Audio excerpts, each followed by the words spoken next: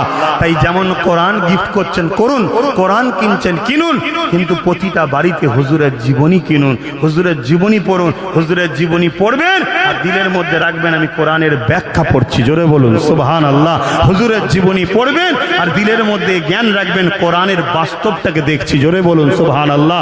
কেন? পৃথিবীর জমিনে কোনো মা এমন সন্তান জন্ম দেয়নি যে বলে দেবে যে রসুল কোরআন বিরোধী কাজ করেছে। এ বলতে পারবে? কিন্তু সেই কোরআন বলতে গেলে রসুল দরকার তো।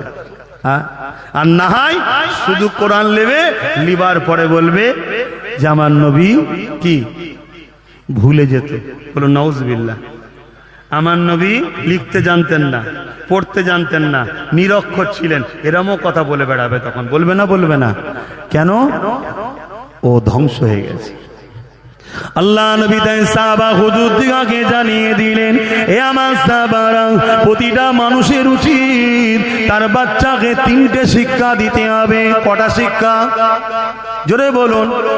এখানে অনেক আলেম ওলামারা রয়েছে, ভুল হলে অবশ্যই ধরিয়ে দেবেন আদবের সাথে, আপনাকে উস্তাদ বলে মেনে নেব, ঝগড়ার সাথে নয়। ঝগড়া করলে আমি ছাড়বো না, আদবের সাথে শিখাবেন, উস্তাদ বলে মানবো। মানুষ আমি, রক্তে কষ্টে তৈরি, ভুল হতে পারে না? পারে না। অনেক আলেমরা বসে আছে। কি 3টে শিক্ষা আল্লাহ নবী বললেন, আমার সাহাবারা, প্রথম নম্বর শিক্ষা হলো আমি রাসূলুল্লাহ, আমার আদব মহাব্বতের শিক্ষা। প্রথম নম্বর কি?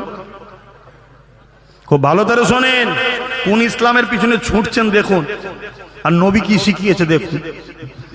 দ্বিতীয় নম্বর হলো, এ আমার সাহাবারা, দুনিয়ার প্রতিটা মানুষের উচিত আমার আহাল, আমার পরিবারদের মহাব্বত আদবের শিক্ষা।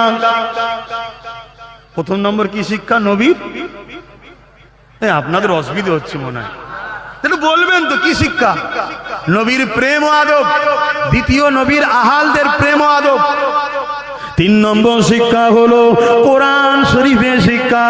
এখন প্রশ্ন হতে পারে, প্রথম নম্বর আল্লাহ নবীর প্রেম ও আদব, দ্বিতীয় নম্বর আহলে বায়াত রাসূলের আহাল খানদান পরিবারের প্রেম ও আদব, 3 নম্বর হলো কোরআনের শিক্ষা। মেরেন যদি তোমার ভুল থাকে, এখানে যদি গুস্তাগি রাসূল থাকে, তোমার ব্রেন তোমাকে ভুল জায়গায় নিয়ে যাবে। এ যুবকেরা, তরুণেরা, আব্বাস সিদ্দিকী বলল 3 নম্বরে কোরআনের শিক্ষা। কোরআনের শিক্ষা তো 1 নম্বর হওয়া দরকার। 1 নম্বর 2 নম্বর হবে কি হবে আমি তো জানি না, আমি এতটুকু জানি আল্লাহ পাক জিনাকে রাসূল করে পাঠিয়েছে, আমাদের জন্য পথ প্রদর্শন করেছে, জিনার উপর ঈমান আনতে হবে। লা ইলাহা ইল্লাল্লাহ মুহাম্মাদুর রাসূলুল্লাহ, সারা জীবন ধরে লা ইলাহা ইল্লাল্লাহ, লা ইলাহা ইল্লাল্লাহ ঈমানদার হবে না যতক্ষণ পর্যন্ত না মুহাম্মদ রাসূলের উপর ঈমান আনবে।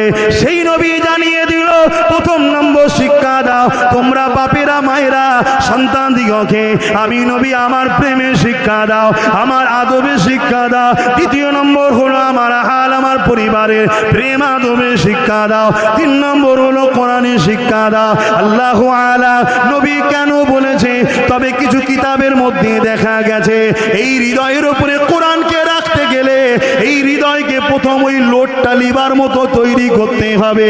কেন? কোরআনের পাওয়ার এত, কোরআনের ভারী এত, কোরআনের যে ক্ষমতা এই হৃদয়ের মধ্যে রাখতে গেলে এই হৃদয়কে প্রথম ওই পাক পবিত্র করতে হবে।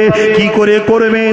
এই হৃদয়ে নবীকে আনেন, এই হৃদয়ে আহলে রাসূলদেরকে আনেন, হৃদয় উপযুক্ত হবে তখন কোরআন রাখো, ইমাম বুখারী হবে তখন কোরআন রাখো, মুঈনুদ্দিন আজমিরি হবে তখন কোরআন রাখো, ফুরফুরা আবু বকর হবে তখন কোরআন রাখো, আল্লামা রুহুল আমিন হবে তখন কোরআন রাখো, আল্লাহ পাকের ওলি হবে।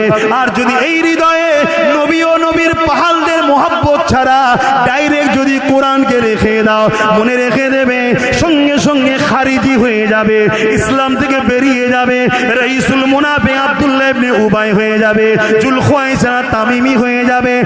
এক কথায় কোরআনের লোটকে না রাখতে পেরে ও অহংকারী হয়ে বেঈমান কাফের হয়ে যাবে।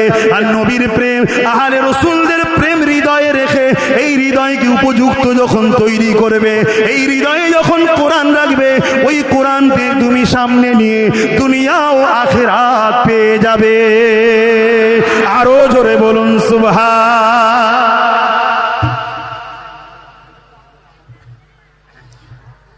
ভাইয়েরা আমাকে বললো, কি হন আপনি? ইমাম সাহেব ভাই, মাশাআল্লাহ, আমার ইমাম সাহেব ভাই ঘোষণা দিতে বললো আজকের আসরের নামাজের আজান একটু দেরি করে হবে। কেন হবে? হুজুরের এই মাহফিলের সম্মানার্থে, তাই তো নাকি?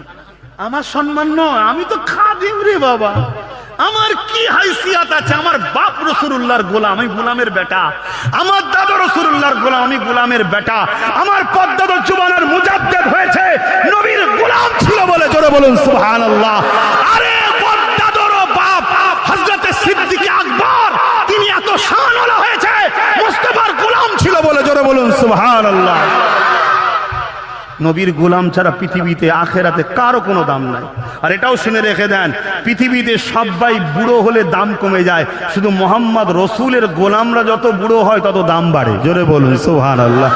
আজও দেখুন গরিবে নওয়াজ আজমিরির পিছনে ছুটছে, দরবারে যায় না, রাজা মহারাজা নেতা কেতা মুসলিম অমুসলিম সবাই ছুটছে। কেন? 800 বছর আগে এসেছিল ঠিকই, কিন্তু গোলামের মতো গোলাম ছিল দুনিয়া, আজও ছুটছে। জোরে বলুন সুবহানাল্লাহ।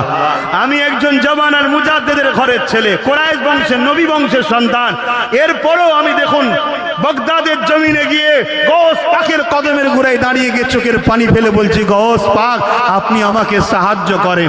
এখন আপনার ব্রেনে ঢুকিয়ে যেতে পারে গৌস পাক সাহায্য করেন, মাথায় ঢুকিয়ে যেতে পারে গৌস মানে হচ্ছে বড় সাহায্যকারী। আপনি দুনিয়ায় লোককে বলেন না ভাই আল্লাহ কে নাম से 1 रुपया दे दे বাবা, অনেককে যে বলেন না ভাই মাদ্রাসা একটু সাহায্য করেন, বলেন না ও প্রশাসন বন্ধুদের কাছে যে বলেন না স্যার একটু সাহায্য করেন, এলাকায় এই সমস্যা হচ্ছে, ওখানে যায়। আর গৌস পাকের কাছে বলছে, শোনো যদি কোনো মানুষকে খোদা জেনে সাহায্য চাই কাফের হয়ে যাবে। আল্লাহর প্রিয় বান্দা সেজে তার কাছে সাহায্য চায়, এটা কাফের হবে না। কেন? আল্লাহর প্রিয় বান্দার কাছে চাওয়া মানে এটা মানে দাঁড়াচ্ছে তিনি আল্লাহর কাছে আমাদের জন্য করিয়ে দেবে। জোরে বলুন সুবহানাল্লাহ। কথা বুঝে আসছে? আমি ইমাম হোসেন হুজুরের দরবারে গিয়ে বললাম, হুজুর আপনি আমাকে একটা জান্নাত দেবেন, আমাকে জান্নাতে নিয়ে যাবেন। আমি তো কিছুদিন আগে গিয়ে বলে এলাম, ফতোয়া দেবেন নাকি? এই জান্নাত তো আল্লাহ দেবে। জান্নাত তো অবশ্যই আল্লাহ মালিক সৃষ্টিকর্তা। হোসাইনকে জান্নাতের সর্দার বানিয়েছে না বানায়নি? এই আমার দেশের বর্তমান প্রেসিডেন্ট কে জানেন তো নাকি? খুব জ্বালান চালাচ্ছে, আলাদা বিষয়, কিন্তু প্রেসিডেন্ট আছে না নাই? ও যাকে খুশি রাখতে পারে, যাকে খুশি বার করে দিতেও পারে দেশ থেকে। পারবে না? ক্ষমতা আছে না নাই? হ্যাঁ কথা বলেন, আছে না নাই? এই মুহূর্তে তাদের ক্ষমতা আছে না নাই? হ্যাঁ কি না বলুন? ও পাবলিকে সিলেক্টেড করা একটা লোকের যদি এত ক্ষমতা হয়, যাকে খুশি রাখতে পারে, বার করে দিতে পারে, কেন ও বর্তমান ভারতের প্রেসিডেন্ট দায়িত্বে আছে? তা আমার আল্লাহ যিনাকে জান্নাতের প্রেসিডেন্ট বানিয়েছে, তিনি যাকে চাইবে সেই তো জান্নাতে যাবে। জোরে বলুন সুবহানাল্লাহ। এই পাওয়ারটা তো দিয়েই তবে প্রেসিডেন্ট করেছে, এমনি করেছে নাকি? যে হোসাইন তোমাকে বানালাম, কিন্তু তুমি দিতে পারবে না, আমি দেবো। তা দিবার কি দরকার ছিল? কথা মাথায় ঢুকছে না? এইসব ছেলে খেলা ধরেছে। হ্যাঁ একটা দুটো মাথায় রাখতে হবে, একজনকে আল্লাহ জেনে যদি কেউ কারো কাছে চাই, ইমান চলে যাবে। ইমাম হোসাইন হুজুর আল্লাহ নাকি? নাউজুবিল্লাহ মিন জালিক। তিনি তো আমার নবীর পিয়ারা, আল্লাহর সৃষ্টি বান্দা। জোরে বলুন সুবহানাল্লাহ। এই কথাগুলো কেন বললাম জানেন? এই কথাগুলো আপনাদের শোনালাম কেন? আজকে পুরো দুনিয়া জুড়ে আমাদের ঘরে নবী ও নবীর আহালদের বিরুদ্ধে নিয়ে যাওয়ার প্ল্যান করছে, যেটা ঈমান। যেটা কি? ঈমান। ভাই এনাদের সম্মান গুরুত্বটাকে আপনাদের কাছে যাতে হৃদয়ে জায়গা পাই, এজন্য বললাম। কেউ খারাপ নিচ্ছেন নাকি? কেউ যদি খারাপ নেন আমার কোনো অসুবিধা নেই, আমি তেনাদেরকে নিয়েই থাকবো। কেন? জান্নাত কারো বাপ নিয়ে যেতে পারবে না। আমি এতটুকু জানি, হোসাইনের নানা যাকে চাইবে সে জান্নাতে যাবে। জোরে বলুন সুবহানাল্লাহ। আর নবী বলেছে, হোসাইনের সঙ্গে যে বুকস রাখবে, দুশ্মনী রাখবে, আল্লাহ তুমি তার সঙ্গে দুশ্মনী রাখো। আর হোসাইনকে যে ভালোবাসবে, আল্লাহ তুমি তাকে ভালোবাসো। জোরে বলুন সুবহানাল্লাহ। এবার আপনার কি ব্রেনে যাচ্ছে নাকি নবীর দোয়া কবুল হয় না? কি ব্রেনে যাচ্ছে? আরে ব্রেন হাজারো প্রশ্ন করে, ব্রেনের কথা শুনবেন না, এখানের কথা শুনুন। এখানে কত শুনুন, এখানে মশলা থাকে, এখানে ঈমান থাকে। আল্লাহ এখানে ঈমানকে রাখেন, এখানে ফতোয়া রেখেছে, শরিয়ত রেখেছে, দিন রেখেছে আল্লাহ এখানে, আর ঈমানকে রেখেছে এখানে। এখানে কোনো কিছু ফতোয়া মশলা জানে না, এই একটা জিনিস বোঝে, ভালো লাগে। জোরে বলুন সুবহানাল্লাহ। বাপকে ভালোবাসেন না? বাসেন না? আপনার বাপের থেকে যদি অন্য কারো বাপকে দেখতে শুনতে হ্যান্ডসাম লাগে, তাকে ভালোবাসবেন?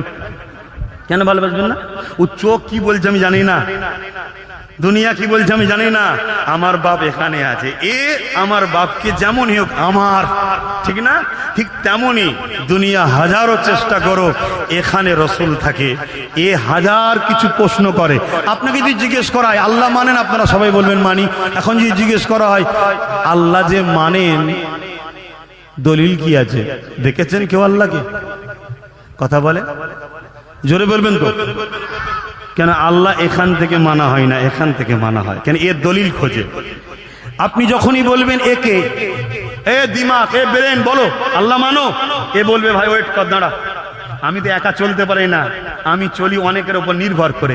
এর সঙ্গে সঙ্গে চোখকে বলবে, স্যাটেলাইট লাগাবে, হ্যালো আল্লাহ দেখেছিস, এই চোখ দেখেছে, চোখ সঙ্গে সঙ্গে সিগন্যাল দেখবে না, সঙ্গে সঙ্গে কানকে বলবে, এই কান তুই কি শুনেছিস আল্লাহর কথা? আপনারা শুনেছেন কেউ আল্লাহর কথা? ভাষা আওয়াজ শুনেছেন? কোরআন নবী বলেছেন আল্লাহর কথা আমরা মানি, ঠিক না বে ঠিক গো? হ্যাঁ বেশক আল্লাহর কথা। কারণ জালিকাল কিতাব লা রাইবা ফিহি চ্যালেঞ্জ আজ পর্যন্ত চলছে, কেউ বানাতে পারেনি, ভুল প্রমাণ করতে পারেনি। সঙ্গে সঙ্গে কানও বলবে না, অমনি হাতকে ফোন করবে দিমাগ, এই আল্লাহকে টাচ করেছিস? আপনারা কেউ টাচ করেছেন নাকি? হাতও সিগন্যাল দেবে না। জিভকে বলবে টেস্ট করেছিস? জিভ বলবে না। পঞ্চ ইন্দ্রিয় যখন সিগন্যাল দেবে না, এ তখন বলছে আমি অ্যাকসেপ্ট করতে বলবেন তো পারছি না, দলিল দাও, দলিল দাও, দলিল দাও, দলিল দাও। এ দলিল খুঁজবে। আর একে জিজ্ঞেস করো হৃদয়কে, আল্লাহ মানিস? হৃদয় বলছে কুল হুয়াল্লাহু আহাদ আল্লাহুস সামাদ লাম ইয়ালিদ ওয়া লাম ইউলাদ ওয়া লাম ইয়াকুল লাহু কুফুয়ান আহাদ। মানি, কেমন মানি? আল্লাহ তিনি যিনি এক, আল্লাহ তিনি যিনি কারো মুখাপেক্ষী নয়, আল্লাহ তিনি যিনি কারো থেকে জন্ম নেয়, তিনার থেকেও কেউ জন্ম নয়। ওয়ালাম ইয়াকুল লাহু কুফুয়ান আহাদ, তিনি এক অদ্বিতীয়, তিনার সমকক্ষ কেউ নেই। আল্লাহকে মানি, এইভাবে মানি। জোরে বলুন সুবহানাল্লাহ। এ আওয়াজ দিচ্ছে তো ভাইরা আমার ওয়াজে আপনারা কেউ ভুল বুঝছেন না তো? অসুবিধে থাকলে বলবেন, আমি খুলে বলবো। আরো যদি বলে আম মানুষ শিখবে কি করে? শিক্ষাই তো দরকার। শিক্ষা করা ফরজ, জানেন না? শিক্ষাতেই তো এসছি। আপনি জানেন না, জেনেলেন না। আপনার অসুবিধা হয় খুলে বলুন যে বুঝতে পারছি না, আমি আবার বুঝাবো, আবার বুঝাবো, 100 বার বুঝাবো, কিন্তু শিক্ষার চিন্তাই বলবেন, বিরোধী করে না। হিংসাই নয়, হিংসা জিনিসটা হারাম, ইসলামে নিষেধ। আপনি বলুন। আর উলামা হযরত যিনারা আছেন, যদি আরো কিছু জানেন সেটা যদি আমায় শিখিয়ে দেন, আলহামদুলিল্লাহ শিখে নেব। কিন্তু মনে রাখবেন, শিক্ষক হিসাবে দেন, শিক্ষক হিসাবে দেন, তাহলে সম্মান পাবেন। শিক্ষকের সম্মান দিতে হবে না? হবে না? হ্যাঁ, সম্মান পাবে। কেন দেবো না? আমার কি শিক্ষক নেই? আছে। আর দুলনা থেকে কবর পর্যন্ত শিক্ষার অভাব আছে নাকি? আমি সব জানি, আমি সব জানি না। সব তো একমাত্র একজনই জেনেছে, তিনি হলেন মুহাম্মাদুর রাসূল। জোরে বলুন সুবহানাল্লাহ। আর যদি বলেন আল্লাহর কথা বললেন কেন, এখানেই তো সমস্যা হয়ে গেল। আল্লাহ জানালি আলোচনা করাটাই তো বিয়াদবি। আল্লাহ জানালি আলোচনা করাটাই তো বিয়াদবি। কেন? তিনি তো খোদ মালিক, তিনার শিক্ষালে তো কোনো আলোচনা হতেই পারে না। কথা বুঝে আসছে না? নয়, একমাত্র সব আল্লাহ জিনাকে জানিয়েছেন, তিনি হলেন মুহাম্মাদুর রাসূল। জোরে বলুন সুবহানাল্লাহ। আরো জোরে বলুন সুবহানাল্লাহ। আল্লাহ পাক আমার নবী পাককে এমন শিক্ষা দিয়েছেন, আল্লাহ কোরআনে জানিয়ে দিলেন, হে আমার হাবিব, দুনিয়ার মানুষ শিক্ষা অর্জন করে এবং কিছুক্ষণ পরে ভুলে যায়, তাই তাদের লেখার প্রয়োজন হয়। হে আমার হাবিব, আমি আপনাকে এমন শিক্ষা দেবো যেটা কোনোদিন ভুলবেন না, আপনার লেখার প্রয়োজন হবে না। কিন্তু তার মানে এটা নয় যে আমার রাসূল লিখতে পারতেন না। একটা প্রয়োজন নাই, কিন্তু জানে খরচ করতে লাগবে না। কেননা আমার রাসূল পাককে এমন শিক্ষা দিয়েছেন আমার আল্লাহ, যে শিক্ষা কোনোদিন ভুলে যায় না। লিখতে তারই প্রয়োজন হয়, যে ভুলে যায়। যেমন আপনি আমাকে যদি কিছু দেন, আমায় লিখে রাখতে হবে। আমি যদি আপনাকে কিছু দিই, লিখে রাখতে হবে। কেননা আমি আপনি ভুলে যাই, তোমার আমার মধ্যে ভুল হওয়াটা স্বাভাবিক। আমার রাসূলুল্লাহর জন্য ভুল হওয়াটা স্বাভাবিক নয়। কেন? আমার নবী পাক হলেন বেগুনা মাসুম। এই যে বাচ্চাদের ঘরে আমরা মাসুম বলি, এটা কিন্তু সঠিক কথা নয়। বাচ্চাদের ঘরে বেগুনা বলতে হবে। মাসুম বাচ্চাদের ঘরে বলাটি শোভা পায় না। কেন? মাসুম তাকে বলা হয় যার দ্বারা কখনো ভুল হওয়া সম্ভব নয়, গুনারই পাশটাই জারি নয়। তিনি হলেন আমার নবী, নূর নবী। আল্লাহ তিনাকে বেগুনা মাসুম করেছে।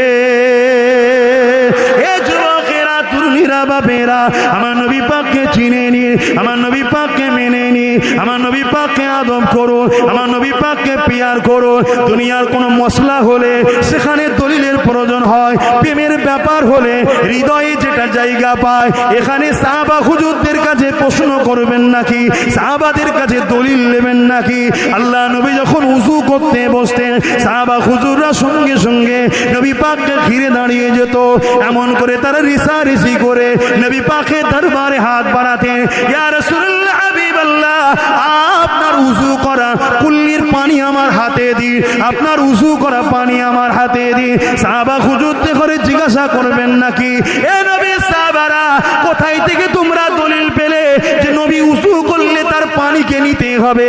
সেই পানিগুলোকে নিয়ে সাহাবারা গায়ে মুখে লাগাতো, সেই পানিগুলোকে নিয়ে সাহাবারা পাত্রে শিশিতে ভরে জমা করে রাখতো।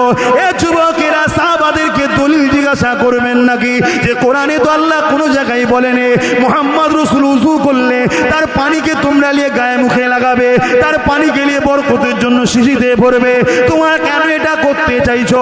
এটা কি আপনি জিজ্ঞাসা করবেন নাকি? না না না, সাহাবা হুজুররা আমার নবীর প্রেমের আদবের এত গুরুত্ব দিয়েছিল, নবী পাক যখন থুতু ফেলতে লাগলো, সাহাবা হুজুররা হাত বাড়াতে লেগেছে, ইয়া রাসূলুল্লাহ, আমার হাতে দিন, আমার হাতে দিন। সাহাবাদেরকে জিজ্ঞাসা করবে নাকি আল্লাহ কোরআনে কোথায় বলেছে, হাদিসে রাসূল কোথায় বলেছে যে আমি মুহাম্মদ যখন থুতু ফেলবো তোমরা ওটা হাতে নিয়ে চেহারায় লাগাবে, বুকে লাগাবে? কোরআনে আল্লাহ তো কোনো জায়গায় বলেনি। সাহাবা হুজুররা তাহলে কেন করেছে?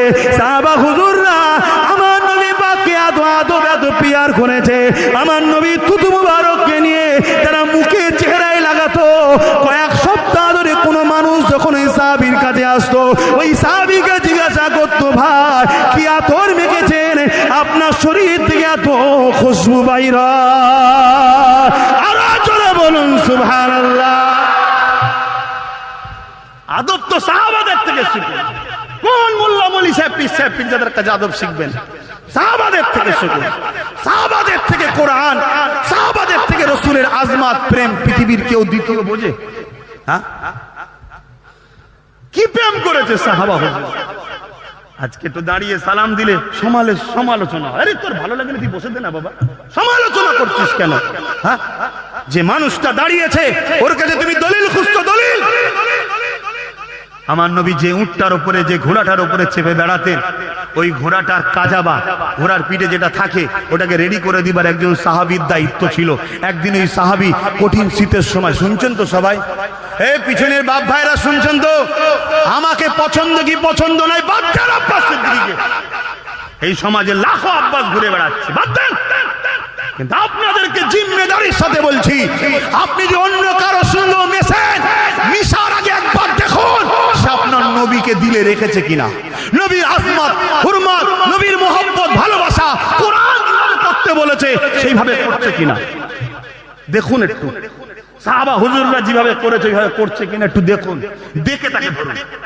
যার দিলে নবী নেই, যার দিলে রাসূলের শান মর্যাদা প্রেম ভালোবাসা আদর্শ নেই, যার কাছে গেলে নবী শুনতে পাবে না, নবীর জীবনী শুনতে পাবে না, নবীর আদর্শ শুনতে পারবে না, তার কাছে বসে কোনো লাভ নাই। আমি বলছি না যে আমার কাছে আসতে হবে, বাদ দেন আব্বাস সিদ্দিকীকে, কোনো অসুবিধা নেই। আমার আল্লাহ যদি আমাকে ভিক্ষার ঝুলি ধরিয়ে খাইয়ে তিনি খুশি হয়, তার জন্য আমি ভিক্ষা করতে রাজি আছি।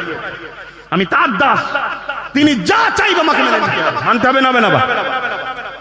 কিন্তু আপনার ইমানের সওদা হচ্ছে এখানে, আপনার ইমানের ব্যাপার চলছে এখানে, আপনার এখানে ইমানের ব্যাপার রয়েছে। না হয় আপনি নিঃশ্বাসটা কাল ফুরিয়ে ফেললে সবাই তো কবরে দিয়ে আসবে, 99টা সাপ পাবেন কবরে, বিচারের দিন পর্যন্ত এই কবরকে জাহান্নামের টুকরো করে রাখবে, আর পরকাল আপনি একা হয়ে যাবেন, অন্ধকার হয়ে জাহান্নামে ঢুকবেন আর বেরোতে পারবেন না। বুঝুন আমরা কিসের জন্য লড়াই করতে এসেছি, কিসের জন্য লড়াই করতে এসেছি? আমার দাওয়াত বাঁচাতে লড়াই করতে এসেনি। ওজন প্লেন কথা বলে সব ভালো সব ভালো বললে সবাই দাওয়াত করতো, পক্ষে দাওয়াত করতো, বিপক্ষেও দাওয়াত করতো, করতো না করতো না? এ লড়াই একদিকে গুস্তাখে রাসূল আর একদিকে রাসূলের পক্ষের সৈনিকরা, এ লড়াই পৃথিবীর যুগ যুগ ধরে চলে আসছে, পৃথিবীর যুগ যুগ ধরে চলে আসছে। আপনি মানেন চাই না মানেন, তাম পৃথিবীতে লড়াই এই দুটো চলছে। তাম পৃথিবীর একদিকে রাষ্ট্রপ্রধানরা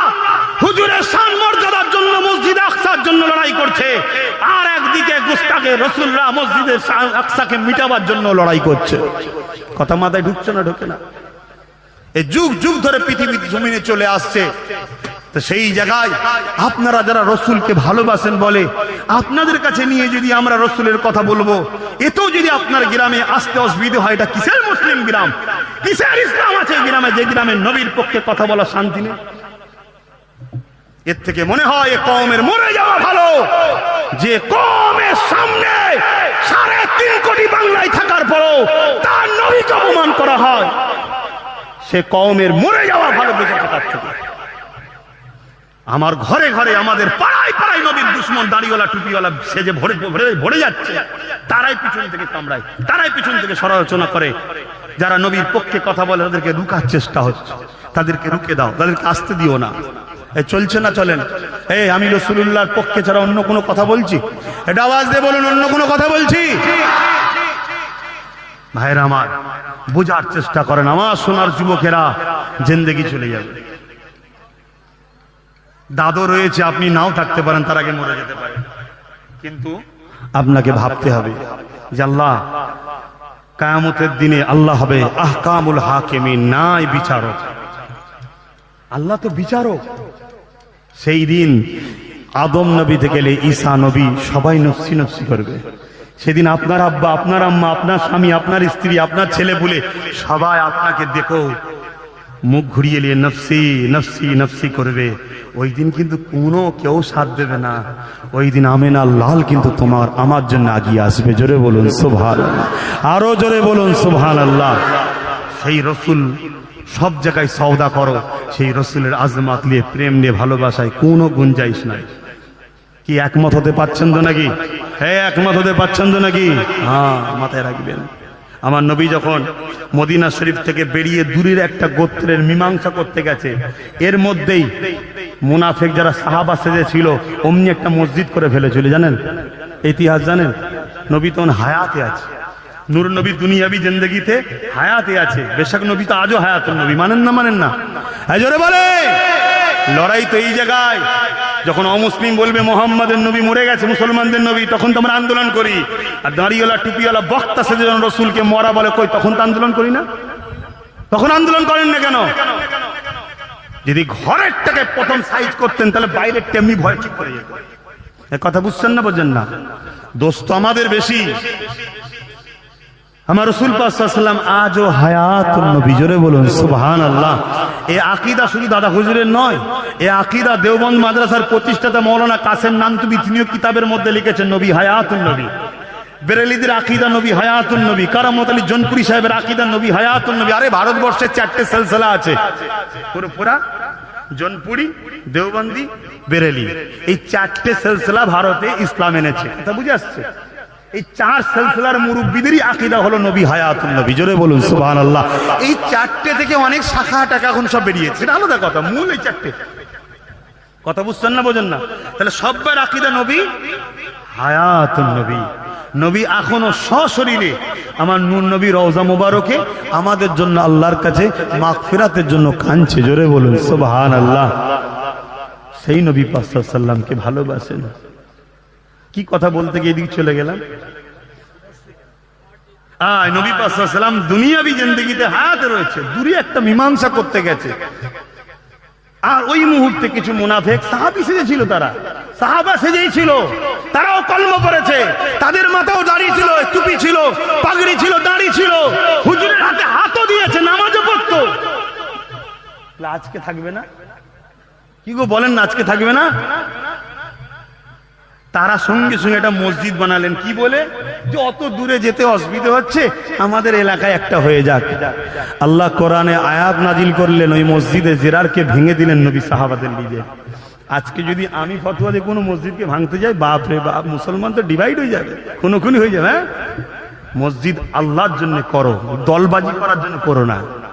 মাদ্রাসা আল্লাহর জন্য করো, প্রোটেকশন তৈরি করে দাদা হুজুরকে মিটিয়ে দেবো এই প্ল্যান আজ থেকে লাও, 20 বছর পর সিলসিলাকে মুছে দিয়ে আমার বাপের সিলসিলা বানাবো, এই প্ল্যান করে মাদ্রাসা করুনি, খোদার গজব আসবে, ধ্বংস হয়ে যাবে। কথা মাথায় ঢুকছে না? ঢোকে নেই? হ্যাঁ, শিক্ষা প্রতিষ্ঠান, ধর্মীয় শিক্ষা প্রতিষ্ঠান দরকার আছে না? না, মসজিদের দরকার আছে না, না করুন, কিন্তু আল্লাহকে খুশি করার জন্য, নবীকে খুশি করার জন্য করুন।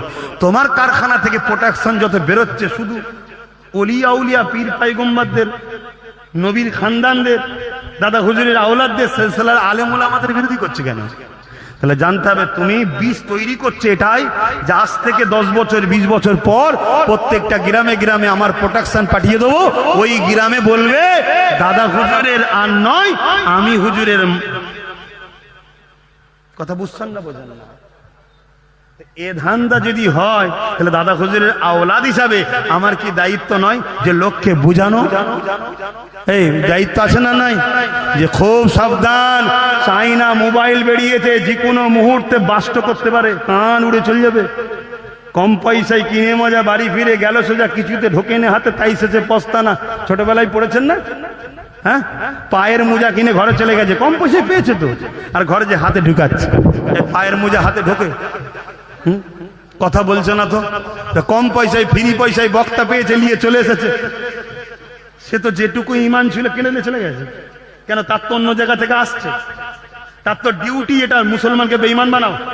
যদি বেঈমান না বানায় এদের বেটিগুলোকে রাখেল করা যাবে না, বেঈমান যদি না বানায় এদেরকে ধ্বংস করা যাবে না। কারণ এদের ঈমান যখন থাকবে, এরা যত পাপী হোক না কেন, মদিনাওয়ালা সবুজ গম্বুজের দিকে তাকিয়ে দিল থেকে যখন বলবে আল্লাহ তোমার নবীর উম্মত আমরা মার খাচ্ছি, বাঁচাও, আল্লাহ আবার বদরের নাই ফেরেশতা পাঠাবে। জোরে বলুন সুবহানাল্লাহ, আরো জোরে বলুন সুবহানাল্লাহ, আরো জোরে বলুন নারে তাকবীর, লাব্বাইক লাব্বাইক লাব্বাইক লাব্বাইক লাব্বাইক, নারে তাকবীর। এই আওয়াজটা রাখবেন। গ্রামে যখন কোনো বালা মুসিবত আসবে আগে কি হতো? আজান দেওয়া হতো। এ হতো না? হতো নি? কেন? আজানে কার নাম আছে? আল্লাহর নাম আছে, রসুলের নাম আছে, বালা পালাই। তা আপনারাও কোনো সমস্যায় পড়লে রাতে হোক আর দিনে হোক, কেন এখন দেখবেন মসজিদের সামনে বাঁদর নাচছে, দেখছেন না? মসজিদের সামনে বাঁদর নাচা শুরু হয়েছে, দেখছেন না? অতএব কোনো সমস্যায় যখন পড়বেন এই স্লোগানটাকে রাখবেন, দেখবেন বাঁদর এমনি পালিয়ে গেছে। কেন? এই আল্লাহ নামের এমন একটা তাসির আছে, শয়তান সে বদ জিন হোক আর বদ মানুষ হোক, তার ভেতরটাকে কম্পিত করে। আল্লাহু আকবার, আল্লাহ তিনি যিনি সব থেকে মহান, বলুন সুবহানাল্লাহ। এটা যখনই দেবেন না তার ভেতরটা কেঁপে ওঠে। আমরা তাই জলসায় মাঝে মাঝে দিই, কিছু মুসলমানদেরই দিবি কষ্ট হয়, এত তাকবীর দিবার কি দরকার? তার মানে কি ওর ভেতরে শয়তান ঢুকে আছে। এটা শিখাতে হবে না বাচ্চা কোনোকে, এই শিখাতে হবে না, শিখাবার জায়গাতে এটা আমাকে কি করতে নিয়ে এসছে? শিখাতেই তো নিয়ে এসছে নাকি? কি গো যুবকরা, অসুবিধা হচ্ছে? আব্বা জানদের অসুবিধা হচ্ছে? আয় মনে রাখবেন, আমার নবী পাক দুনিয়াবি জিন্দেগিতে রয়েছে, মুনাফিক একটু সুযোগ পেয়েছে মসজিদ করে দিয়েছে, দিয়ে ডিভাইড তৈরি করে দিয়েছে। আজকে সুযোগ পেলে মুনাফিক মসজিদ মাদ্রাসা তৈরি করে ডিভাইড করবে না? করবে না? কথা বলছে না তো? একটু সাবধানে পা ফেলবেন না। আব্বাস সিদ্দিকী তো সমস্যা, ঠিক আছে বাদ দাও, কিন্তু দাদা হুজুরের আওলাদ নেই, এটা মাথায় রাখবেন। খুব সাবধান হন, খুব সাবধান হন। খালা যতই দরদি দেখুক মা হতে পারবে না।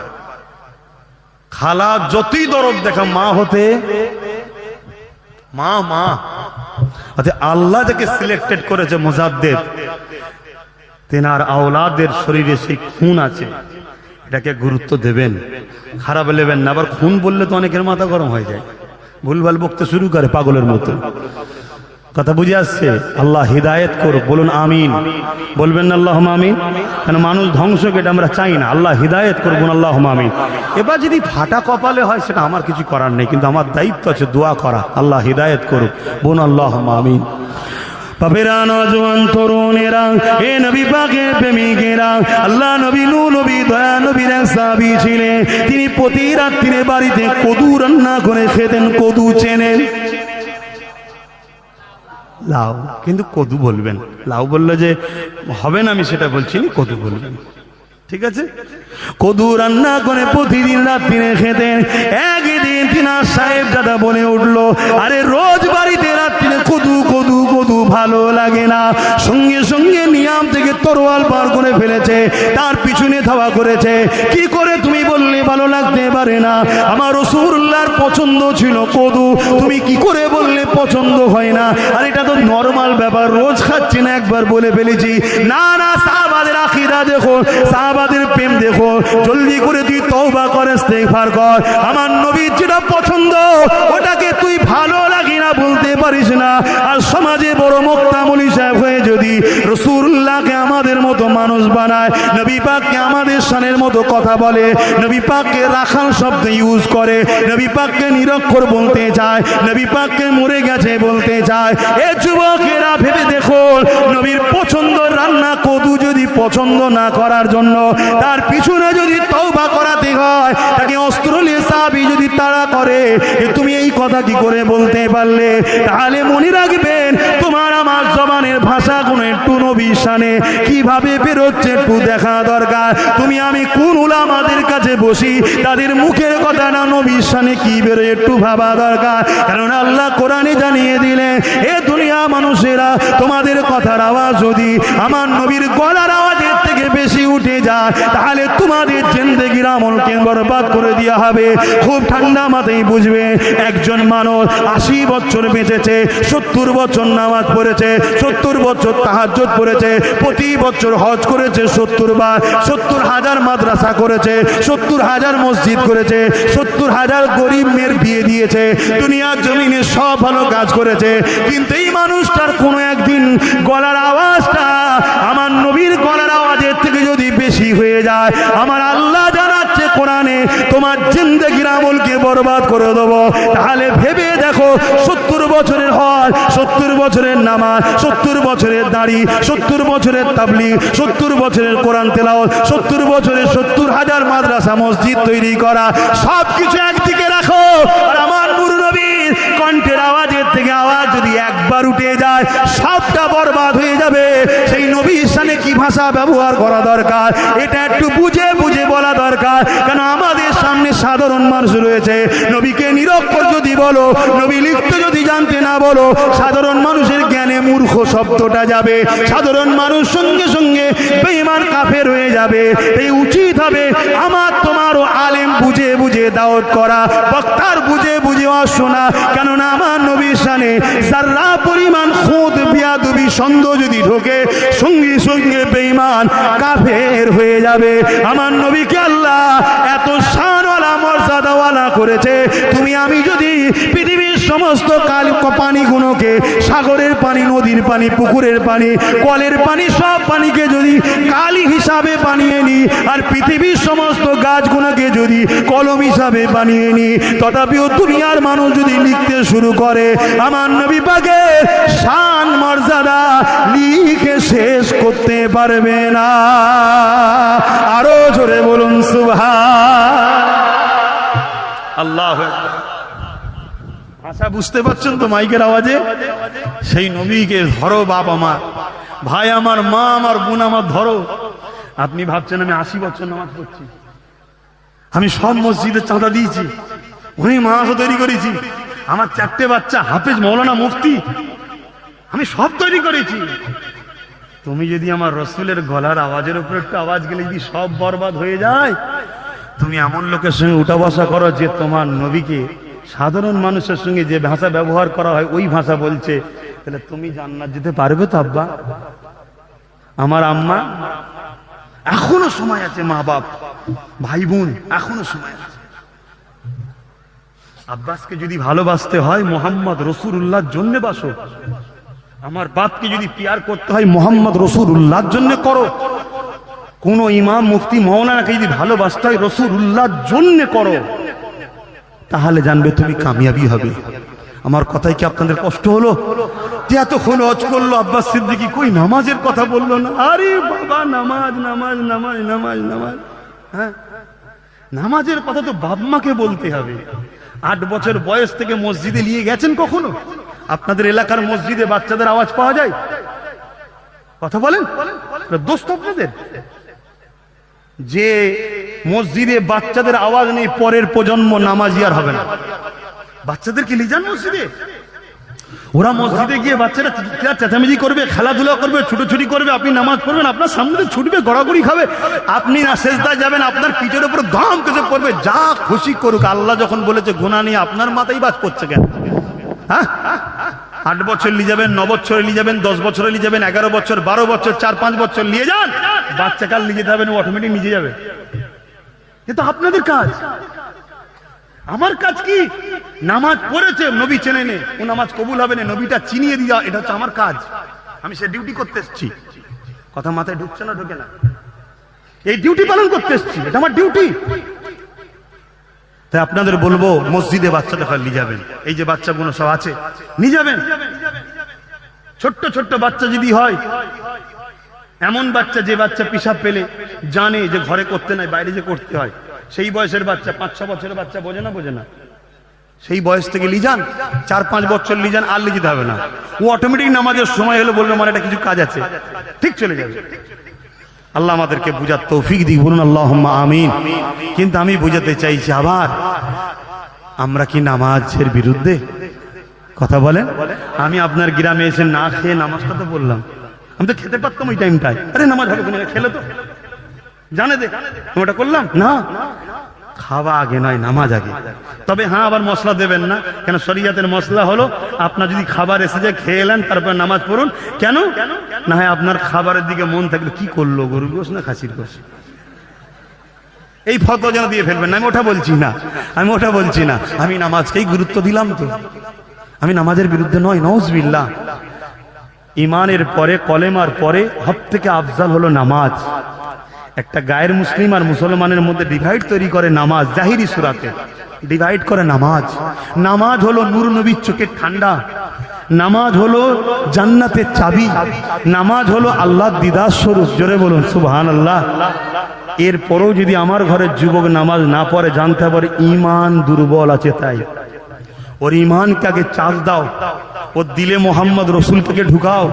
ওর দিলে যখন রসুল ঢুকে যাবে, অটোমেটিক ও ছুটবে মসজিদের দিকে। এই কথা বুঝছেন না? বোঝেন না?